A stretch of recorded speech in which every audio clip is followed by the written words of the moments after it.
Bienvenue dans cette vidéo de cours à destination des élèves de seconde. Dans cette vidéo du chapitre sur les vecteurs, nous travaillerons sur le produit d'un vecteur par un réel.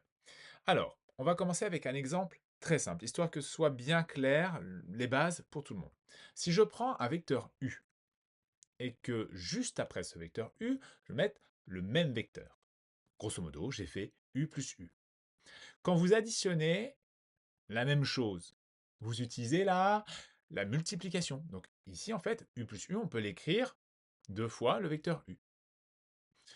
Je peux raccourcir exactement, enfin réduire, exactement comme je le fais dans n'importe quel type de calcul littéral, je peux l'écrire 2 vecteur u.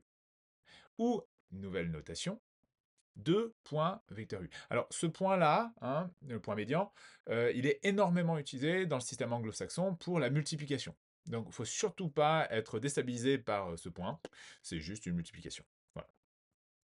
Et donc, ici, qu'est-ce qu'on peut voir? En fait, en représentant ce double vecteur u, ici, il a exactement la même direction, le même sens, et sa norme, eh bien, est égale à 2 fois la norme du vecteur u. Alors, de manière plus générale, si je prends un vecteur u, et que je considère un nombre réel k, hyper important, nombre réel.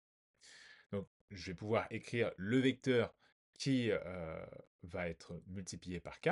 Hein. K fois u, c'est k vecteur u, qui peut s'écrire k point vecteur u. Et donc, dans un cas, ça peut donner ceci.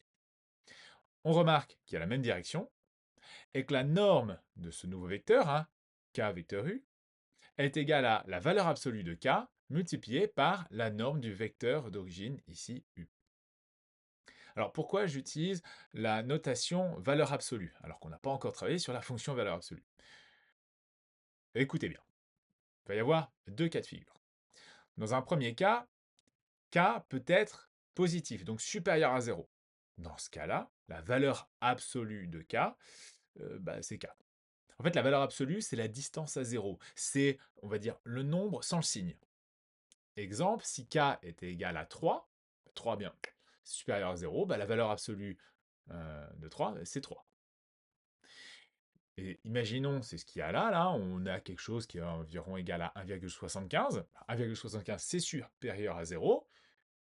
Voilà, c'est le même sens que U ici. Mais il y a un autre cas de figure. C'est quand k est inférieur à 0, c'est-à-dire que k est négatif. Donc dans ce cas-là, la valeur absolue de k, c'est moins k. Pourquoi? Parce qu'en fait, le moins que je mets devant ce petit k, il va annuler le moins qu'il y avait devant le nombre. Je reprends un exemple. Imaginons, mon k, c'est moins 17. Eh bien, la valeur absolue de moins 17, c'est 17. Comment est-ce que je l'obtiens algébriquement? Je fais moins 17. Moins par moins, ça fait plus. J'obtiens 17, c'est bon.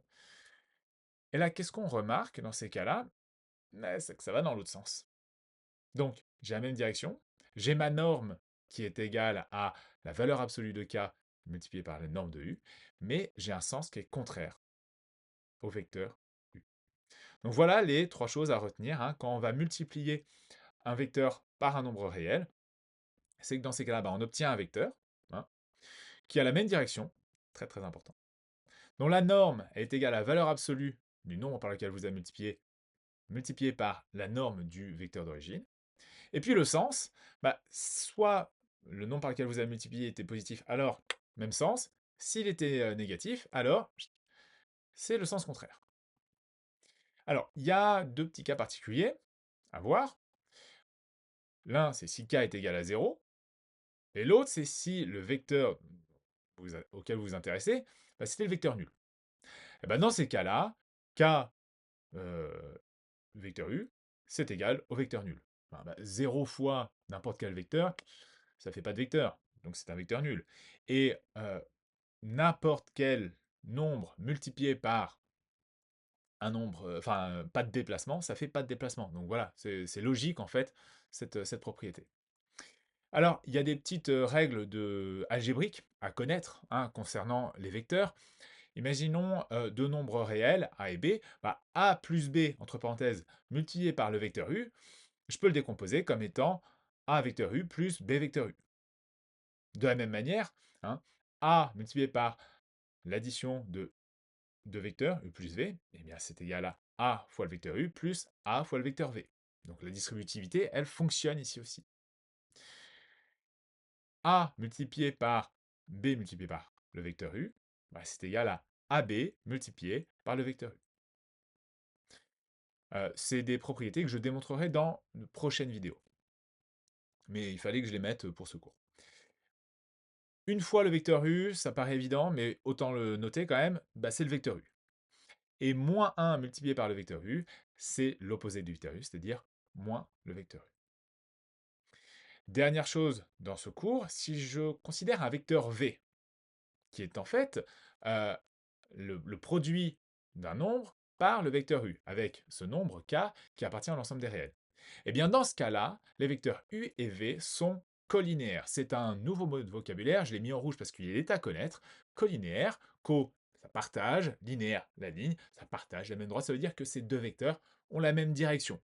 Voilà, hein, c'était ce que j'avais dit avant, hein, à partir du moment où on multiplie, il y a la même direction, toujours, ça ne changeait pas. Les normes, il y avait des calculs bizarres à faire, et puis le sens, bah, ça pouvait varier.